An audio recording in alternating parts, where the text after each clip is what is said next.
Muy buenas noches en este caluroso 30 de marzo, lunes 30 de marzo del 2026, 22 horas, justito estamos, una temperatura bastante alta para esta época, una olita de calor que, bueno, ahí estamos viendo los pronósticos con Esteban, que nos acompaña en la operación, y recién el jueves caería un poco de alivio de lluvia, por lo menos en la zona aquí de Gualeguaychú. Desde aquí, desde los estudios en la ciudad de Gualeguaychú, la capital nacional del carnaval, para toda la provincia de Entre Ríos, por Somos Entre Ríos, la cadena de canales locales de Flow y Cablevisión. Pero bueno, hace 21 años ya que está el programa, desde aquella época, aquel lejano 2005, donde Daniel Enz y Fabián Mañota comenzaron este derrotero, y como digo siempre, y nosotros estamos chocando la Ferrari ya a esta altura. Pero gracias por acompañarnos cada lunes en este evento. Hoy, ¿quiénes tenemos hoy? Hoy vamos a arrancar con el senador provincial Rubén Dalmolín, senador provincial por el Departamento Federación, quien ha marcado mucha presencia en los medios de prensa y demás, y se ha convertido, creo, en el principal vocero de la defensa de las políticas del gobernador Frigerio. Por lo menos desde la Cámara de Senadores. Luego vamos a hablar con Víctor Hut. Víctor Hut, docente uruguayense de Concepción del Uruguay, que participaba de la marcha multitudinaria, por cierto, en reclamo de salarios y demás el día viernes en Paraná, y que recibió un proyectil. Le vamos a preguntar de qué se trata, porque hemos visto en los distintos medios de prensa, inclusive fotos de esa agresión que sufrió este docente y otra docente también, compañera suya, Ivana Reset, también, pero con una herida en el brazo, era en la cara, a centímetros del ojo. Posteriormente vamos a estar con Sabina Melchori y Celso Bel, que nos acompañan hoy desde el móvil. Con Diego Zanetti vamos a hablar del paro universitario, paro nacional universitario. Las universidades siguen en pie de lucha con el gobierno de Javier Milei, las universidades nacionales. Y para finalizar, imperdible, como decimos siempre, la nota de Daniel Enz con el ministro de Gobierno de la provincia, Manuel Troncoso. Imperdible. Les recomiendo, estuvimos chequeando algunos datos con el operador, mirando un ratito la nota, y algunas cositas lo van a sorprender. Así que de aquí hasta el final del programa, no se desprenda de la pantalla de Fuera de Juego, ya sea en los canales Somos o en nuestro canal de YouTube, que también transmite en directo. Así que vamos, y el operador ya me hace señas que tiene en comunicación al senador Rubén Dalmolín. Bienvenido a Fuera de Juego, senador. Buenas noches, un gusto para mí. Saludos a toda su audiencia. Bueno, senador, estamos aquí para todo Entre Ríos desde Gualeguaychú, así que tiene una audiencia nutrida. Usted es senador por el Departamento Federación, y lo vamos a colocar, digamos, en una charla a nivel provincial, y por ahí, si nos animamos en algo también picaremos algo sobre nivel nacional. Usted proviene de la UCR, un dirigente fuerte de la Unión Cívica Radical. No es el primer... ¿Sí? Sí, no, ocupo la vicepresidencia primera del comité provincial, es verdad. Por eso decimos, un dirigente importante de la Unión Cívica Radical, así que por ahí algo le preguntamos también del partido. Pero arranquemos porque posterior a usted tenemos otro invitado y queremos aprovechar y preguntarle su opinión de esto. El otro día una marcha, un reclamo docente, históricamente en la provincia no ha habido nunca problemas, inclusive en situaciones mucho más complicadas que la que está sufriendo hoy el docente en lo salarial o algunos otros temas, en otros momentos de la provincia. Y hubo dos docentes que denunciaron agresión, inclusive está presentada una denuncia formal. Creemos que hay inclusive un reconocimiento médico a uno de los docentes que sufrieron esa teórica agresión, ¿no? Esa supuesta agresión. Y creemos que la única voz del gobierno que se escuchó hasta ahora es la de Gastón Bagnat, el presidente de la Caja, que enseguida, inclusive creemos que se comunicó, se lo vamos a preguntar también a posterior a nuestro entrevistado, se comunicó directamente con las autoridades de ACMER para expresarla y ponerse a disposición, porque sucedió justo en la cuadra de la Caja de Jubilaciones. Le hago media larga la introducción, pero porque quiero llegar a esto.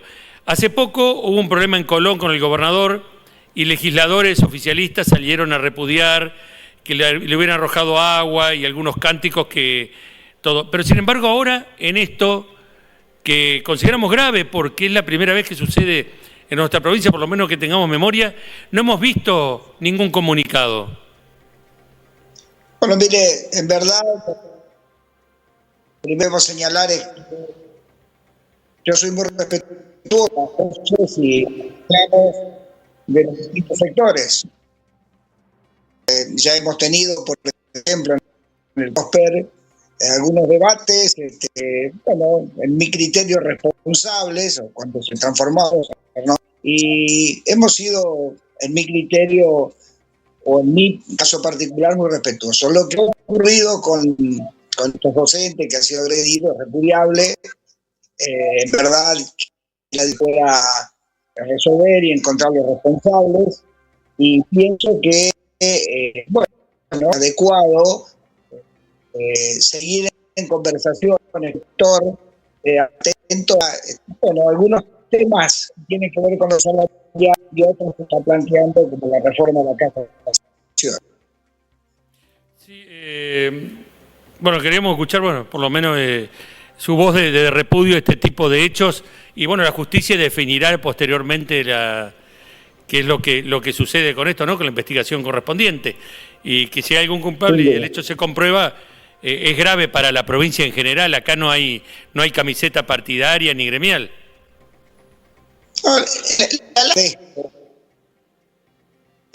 Es el proceso de análisis y estudio de la Caja de Jubilaciones, que es un problema estructural que ya largamente. Creo que el gobierno ha tenido, y en nombre de Gastón Bañate, incluso el gobernador, la apertura necesaria como para ir conversando, analizando, escuchando propuestas. No hay ningún programa, no hay ningún proyecto cerrado todavía, se están en las espera de respuestas de algunos vectores que ha planteado el gobierno. Y creo que también el sector docente, que el año anterior ha tenido paritarias, en mi criterio, muy satisfactorias por la inflación. Este año nosotros venimos con fuertes recortes presupuestarios, ha caído fuertemente el consumo y esto impacta en el IVA y esto impacta en la coparticipación nacional. Mañana cierra marzo, nosotros hemos tenido una caída comparado con el año anterior en términos reales de 7 puntos cada mes. Esto hace muy difícil la ecuación en provincia. Bueno, creo que están en su derecho en peticionar, en requerir, y vuelvo a reiterar, no me gustan los actos de violencia cuando esto se da en un marco de respeto, ¿no? Sí, senador, usted habla de la caída de la recaudación. Evidentemente, al caer las ventas o al caer el consumo, los impuestos, por ejemplo, el impuesto de ingresos brutos, que es proporcional de acuerdo a la actividad, evidentemente hay menos ingresos, lo mismo IVA y demás, y la coparticipación. Pero, ¿cómo es el tema? Y seguramente también en impuesto inmobiliario hay un índice de cobrabilidad menor. Ahora, ¿eso qué tiene que ver?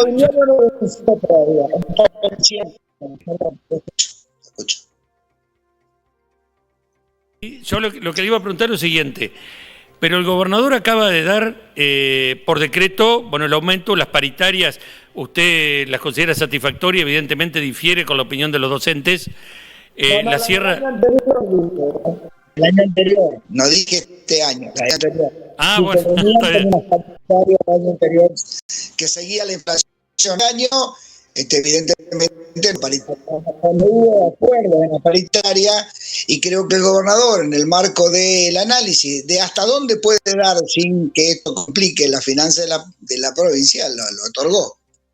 Ahora, la queja generalizada, inclusive se está hablando de una presentación judicial, es porque los aumentos son en negro, que estarían contrariando el artículo 82 de la joven Constitución provincial que tenemos, reformada hace no tantos años, donde habla de que todos los aumentos tienen que ser mínimamente remunerativos.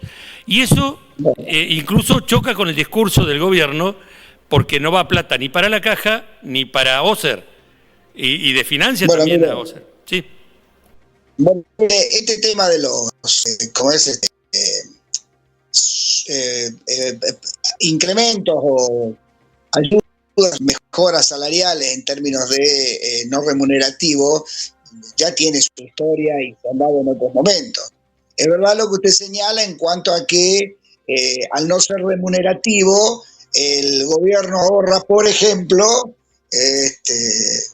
casi el 20% de aportes que debería hacerlo, pero también el Estado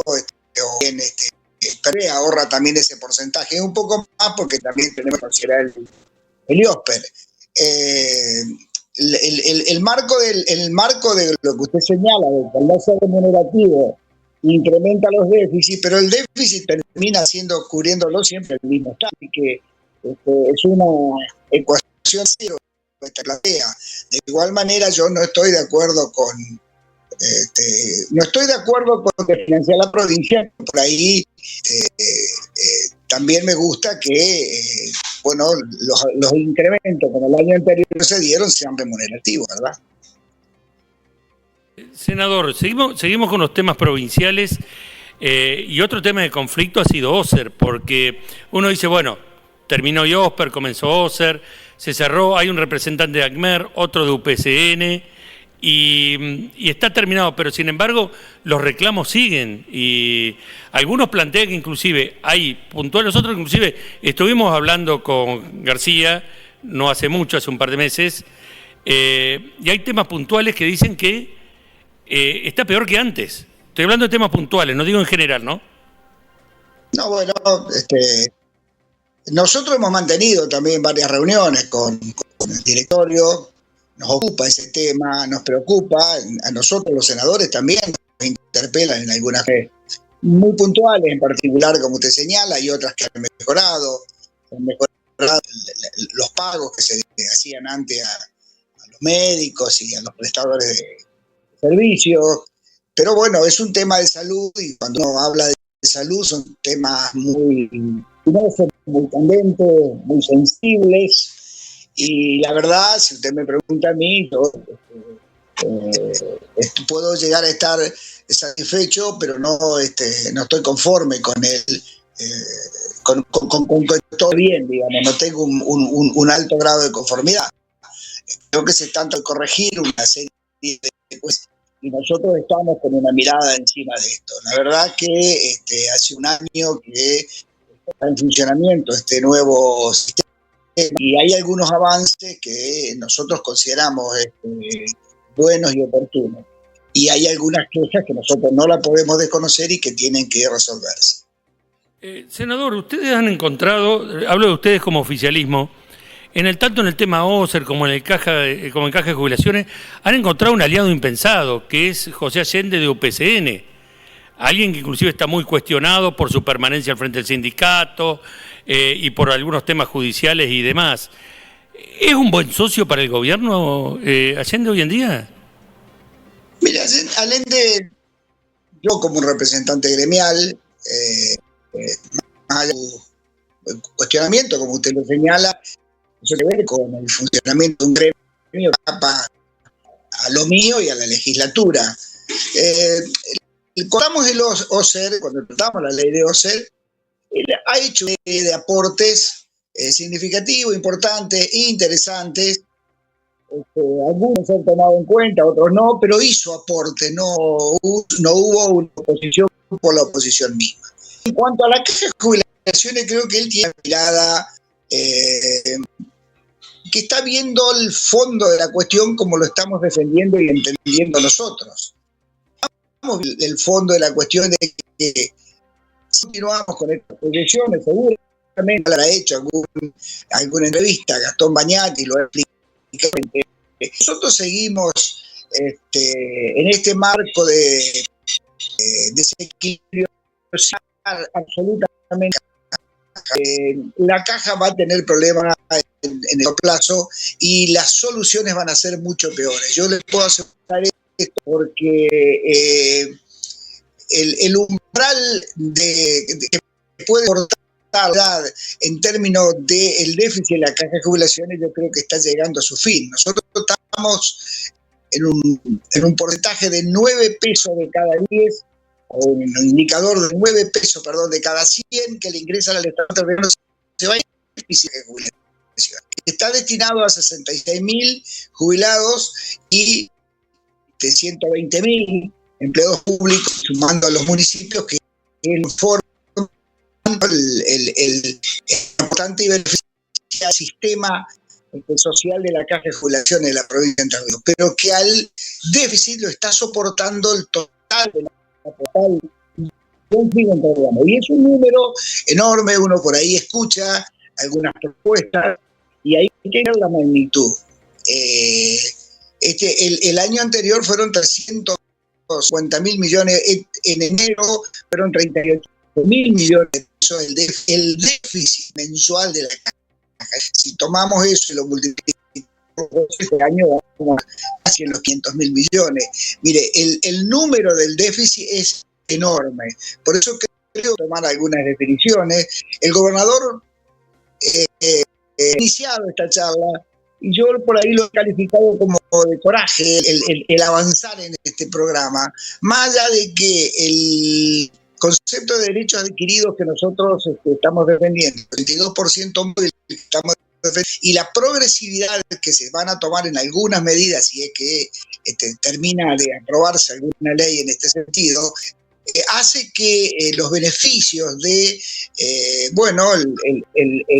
la sustentabilidad de la caja comiencen a verse incluso en las postrimerías o el inicio de una nueva gestión. El final de no solo de este año, sino dentro de 4 o 5 años que sí podemos llegar a ver. Entonces, me parece que en esto, retomo lo de Allende, creo que lo ha entendido por ese lado y sus propuestas apuntan en ese sentido. Sí, senador, y por ahí podemos cambiar el Zócalo, lo han bautizado Dan Molín. Dan Molín es con una L, pero ahí estamos viendo nosotros recién. Senador, hubo un endeudamiento, la provincia salió a tomar deuda, salió a buscar dinero. Eso mereció una respuesta del PJ y usted salió con los tapones de punta para responderle al Partido Justicialista. Bueno, mire, primero porque hacen una comparación de la deuda del 2003 al de noviembre, señalando que la deuda había crecido en un 75%, la deuda consolidada. El problema es que lo que está pasando es nominales sin hacer ningún ajuste por inflación, o hemos tomado un indicador que señale cuál es la magnitud de esta deuda. Entonces, si yo digo 80.000 millones que debíamos al 31 de diciembre del 2023, pero con un recurso corriente de 1.400.000.000, estamos hablando de que en ese momento representaba el 43-44% de este recurso. Si yo me traslado a los 1.000 millones de octubre-noviembre, cuando lo tomó esta ocasión del Partido Justicialista, nosotros teníamos ingresos por 3.800.000, lo que significa que el peso de la deuda en ese marco era del 20%. Nosotros debemos tener indicadores de este tipo, porque si no, seguimos hablando de los nominales y podemos decir, como yo lo dije, que es un recurso, casi diría, para que se lo lea y se entienda, que si yo comparo 2003 con el 2020, la deuda del 2003 con la del 2023, creció 28.000 millones, una desproporción, una ilógico, porque no hay ningún ajuste por inflación. Esto por un lado. Por el otro, debemos pensar nosotros que lo que ha hecho el ministro, lo que ha hecho el gobernador de la refinanciación de esta deuda, que realmente lo ahogaba, porque durante los dos primeros años, el mes de febrero, se honró el pago de esta deuda de $60 millones por vencimiento. ha logrado colocar en una tasa razonable y en condiciones bastante razonables, partiendo de la base que nosotros venimos de un default y venimos, bueno, con esta que yo le estoy planteando a usted. Nosotros tenemos un resultado operativo bastante ajustado, producto de que el gasto corriente que tiene la provincia de Entre Ríos es muy alto, es inelástico. Esto está dado en el pago a jubilaciones. Y además, vuelvo a reiterar, venimos de un incumplimiento. Aquel que nos está prestando dinero no mira, el que está gobernando es de color amarillo, de color rojo, y ni siquiera tal vez conozcan dónde queda Entre Ríos. Ellos simplemente miran cuál es el comportamiento previo que ha tenido. Entonces, esta reformulación de la deuda le va a permitir al gobierno vamos a tener un poco más de oxígeno, pagar deuda de corto plazo que tenía con entidades locales, bancarias locales, y de esta manera aflojar un poco así de la deuda realmente la deuda. Sí, senador, lo sigo un poco a la Unión Cívica Radical. Hubo una muestra, digamos, de poderío y demás de hace poquito en Villaliza, ¿no? Un par de días. Un par de días. Sí, donde el radicalismo se mostró unido. Y acaban algunas preguntas que surgen de esto. ¿Unido total? ¿UCR Activa también está como radicalismo de gestión? Porque cuestiona demasiadas cosas. Y UCR Activa, después podemos cuantificar qué parte de la oposición dentro del radicalismo es. ¿Pero estaba todo el radicalismo o había sectores que no están tan de acuerdo con esto? Bueno, nosotros debemos ser los mismos. Hay sectores del radicalismo y algún sector del radicalismo que no está de acuerdo. Lo que sí debe quedar en claro, y a que usted refiere al radicalismo, que es un partido por sobre todas las cosas institucional, todas las medidas que nosotros adoptamos fueron aprobadas por el Congreso y o en alguna elección interna que es donde se ha ordenado. Por ejemplo, ¿quién les ha el sector de Rogelio Frigerio, sino que compañía Pedro Galimberti hace 2 años atrás o 3 años atrás, y sin embargo, institucionalmente, bueno, se había ordenado y esto no. Digo esto porque lo que ocurrió en Villaliza fue una gran mayoría de radicales y tal vez cabe alguna reflexión en este sentido. Siempre es bueno mirar la película y no solamente. Yo sí miro la película completa, que del 2003 al 2015 el radicalismo prácticamente desapareció de la escena representativa.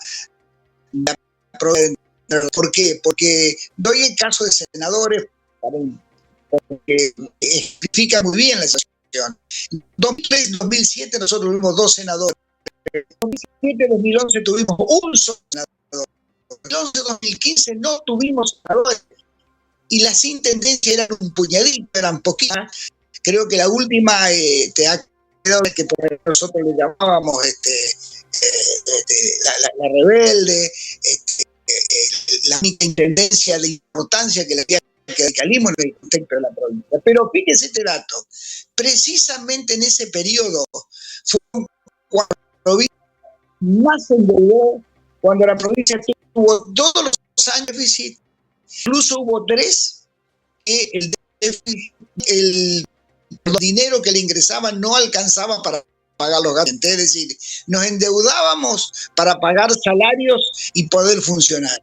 Entonces, y se dieron algunas cuestiones que podemos ejemplificar bastante en este marco. Entonces yo creo que como fuerza política de la provincia de Entre Ríos con terribilidad, es importante que nosotros o formemos parte del gobierno y si no nos toca formar parte del gobierno, seamos parte de la oposición para poder, bueno, al menos marcar algunas situaciones. Yo le voy a dar un solo ejemplo para que usted entienda. En el 2015, con un solo decreto, el gobernador Uribarri, el marco de poder político que tenían por desaparición de las fuerzas políticas adversarias, en esto señalo, no hago en estos juicios de valor el agente financiero porque ellos hacen su negocio. le otorgó al Banco de Entre Ríos 5 años más de agente financiero, pero le condonó o le perdonó o le dijo no paguen durante estos 5 años ingresos brutos. Si usted toma lo que paga ingresos brutos en la provincia de Entre Ríos, el Banco de Entre Ríos actualmente, lo multiplica por 60, se va a dar cuenta que es toda la obra pública que el año pasado nosotros pudimos hacer. Entonces, de importancia que tiene, en mi criterio, la presencia dentro de la democracia es lo que yo entiendo desde el radicalismo.